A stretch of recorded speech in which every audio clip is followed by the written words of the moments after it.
শিক্ষাই জাতির মেরুদণ্ড, কিন্তু বাঙালির মেরুদণ্ডে আপনি শিক্ষা খুঁজে পাবেন না, কারণ বাংলাদেশের শিক্ষাই হচ্ছে এক প্রকার ব্যবসা। এখানে যার টাকা আছে তার মেধা থাকে না, যার মেধা আছে তার টাকা থাকে না, আর যার কাছে টাকাও আছে মেধাও আছে সে দেশে থাকে না। তুমি ঠিক দাও। এখন টাকাওয়ালা আর মেধাওয়ালার মাঝখানে রাজ করছে কোটাওয়ালা। হ্যাঁ, 56% কোটা, বাকি 44% প্রশ্ন ফাঁস। আর এখান থেকে শুরু হয় যোগ্যতা নিয়ে কথা, যার জন্য শিক্ষার্থীরা শান্তিপূর্ণভাবে আন্দোলন করছে।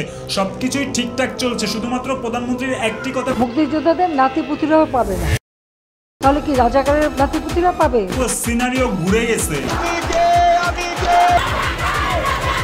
এখন কোটা ভার্সেস মেধার জন্য দেশের সবাই হয়ে গেছে রাজাকার, আর মুক্তিযোদ্ধারা হয়ে গেছে জোকার।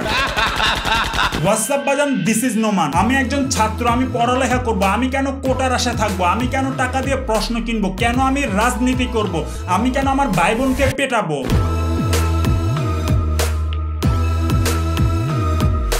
স্যাড বাট ট্রু, এই দেশের যোগ্যতার জন্য কোনো মেধা লাগে না, আর দেশের শিক্ষা ব্যবস্থায় যে ঝামেলা আছে এটা আমরা সবাই জানি, যার জন্য আমার পড়ালেখা করতে ভাল লাগে না। হোয়াট এভার, আপনি কষ্ট করে দিনের পর দিন পড়ালেখা করে যখন দেখবেন অন্য কেউ উড়ে এসে জুড়ে বসে আপনার চাকরি নিয়ে গেছে, তখন আপনিও বলবেন বাংলাদেশের এডুকেশন সিস্টেম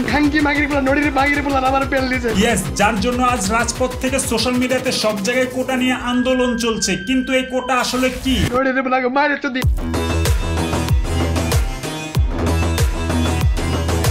কোটা বলতে কোনো কিছু নির্দিষ্ট একটি অংশকে বুঝে, যা একটা গোষ্ঠীর জন্য বরাদ্দ থাকে। এবার হতে পারে সেটা মুক্তিযোদ্ধা, জেলা, নারী, উপজাতি বা প্রতিবন্ধী। এখন 1971 সালে আমার বাবা ছিল 5 কি 7 বছরের নাবালক, তাই তিনি যুদ্ধে অংশগ্রহণ করতে পারেনি। কিন্তু তাই বলে কি আমি কোটার 30% নাতিপুতিদের কাছে জীবন যুদ্ধে হেরে যাব? আর 1971 সালের পর জন্ম নেওয়া সকল পিতা পুত্রই কি রাজাকার? হ্যাঁ, যুদ্ধে যারা অংশগ্রহণ করেছে তাদের ঋণ কখনোই শোধানো যাবে না, তাই তাদের প্রতি সম্মান রেখে তাদের ছেলে মেয়েদেরকে কোটা সুবিধা দেওয়া হয়েছে। কিন্তু প্রজন্মের পর প্রজন্ম যদি এই প্রথা চলতে থাকে তাহলে তো ব্যাপারটা নেপোটিজম হয়ে যাবে। এখন একটি স্বাধীন রাষ্ট্রে নেপোটিজম কি মানানসই? কোটা কখন কাজে আসে? আপনি সরকারি চাকরির জন্য আবেদন করার পর 200 নম্বরের প্রিলিমিনারি এমসিকিউ পরীক্ষায় পাশ করলে 900 নম্বরের লিখিত পরীক্ষায় অংশগ্রহণ করতে পারবেন। লিখিত পরীক্ষায় পাশ করার পর ভাইভাতে সুযোগ পাবেন। এখন ভাইভাতে পাশ করলে তারপরে গিয়ে আপনি 56% কোটার সুবিধা পাবেন। সিরিয়াসলি? মানে একদম শেষে এসে আপনি আপনার চাকরি হারাবেন শুধুমাত্র কোটার জন্য। হ্যাঁ, যার কোটা নাই তারও মেধা আছে, আবার যার কোটা আছে তারও মেধা আছে। But you know what? এদেশে যার টাকা আছে তার এসব প্রিলিমিনারি লিখিত মৌখিক প্রশ্ন জোগাড় করা অথবা ভুয়া কোটার তথ্য বানানো কোনো ব্যাপারই না। ওকে ফাইন, আমার না আছে কোটা, না আছে টাকা, কিন্তু মেধা থাকতো আমি কেন জীবন যুদ্ধে হেরে যাব? যেখানে মেধা থাকতো চাকরি পাবো কিনা সন্দেহ, সেখানে চাকরির আশা পড়ালেখা করা তো বকচোদগিরি।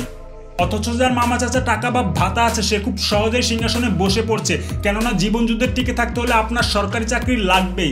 আর এই সরকারি চাকরিকে সোনার হরিণ বানিয়েছে লোভী পাতৃপক্ষ আর একদল শিক্ষিত মাদারচোদরা। এখন যদি এই কোটা সংশোধন হয় তাহলে ঘুষ খাবে কিভাবে? তবে আমি একটা জিনিস খেয়াল করলাম, 2018 সালে নিরাপদ সড়ক আন্দোলন নিয়ে শিক্ষার্থীরা যখন চরম তুঙ্গে, ঠিক তখন কোটা আন্দোলন সামনে আসে। কারণ শিক্ষার্থীরা ইউনিফর্ম পরা থাকলে তো প্রশাসন আর কিছু করতে পারবে না। একই রকম এখন যখন বাংলাদেশের উপর দিয়ে ভারত ট্রেন চলার অনুমতি পেল, জানিয়ে ভরপুর আলোচনা সমালোচনা, ঠিক তখনই কোটা আন্দোলন সামনে আসলো। কোটা শুধুমাত্র একটা ইস্যু, ধামাচাপা হবে অন্য কিছু। Light off.